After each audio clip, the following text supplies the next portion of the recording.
আগামী জাতীয় নির্বাচনে প্রতীক হিসেবে শাপলা কলি মেনে নিয়েছে জাতীয় নাগরিক পার্টি এনসিপি। ৩০০ আসনে প্রার্থী দিতেও প্রস্তুত দলটি জানিয়েছেন এনসিপির মুখ্য সমন্বয়ক নাসির উদ্দিন পাটোয়ারি। বিকেলে প্রধান নির্বাচন কমিশনার এম নাসির উদ্দিনের সাথে সাক্ষাৎ শেষে সাংবাদিকদের এই তথ্য জানান তিনি।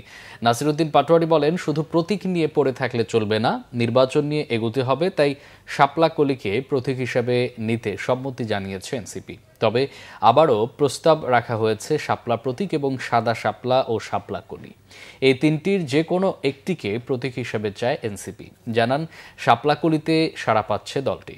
জোটের বিষয়ে জানতে চাইলে নাসির উদ্দিন পাটোয়ারি বলেন, আপাতত জোট নিয়ে ভাবছে না এনসিপি।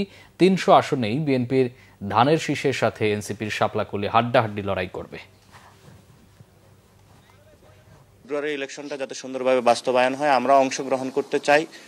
সেই জায়গাতে জাতীয় যে স্বার্থ রয়েছে, ওভারঅল রাজনীতির যে পরিস্থিতি রয়েছে দেশবাসীর মধ্যে, আমরা শাপলা কলি নিয়েও কিছু পজিটিভ সাড়া পেয়েছি এবং এটা শাপলায় ছিল, শাপলার চেয়ে আরো এক ধাপ এগিয়ে হলো শাপলা কলিও এসেছে, অর্থাৎ শাপলাও আছে কলিও আছে। তো সেই জায়গাতে নির্বাচন কমিশন আমরা যতটুকু চিন্তা করেছি তারা এক ধাপ একটু বেড়ে চিন্তা করে সেখানে কলি, শাপলা এবং কলি অন্তর্ভুক্তি করেছে।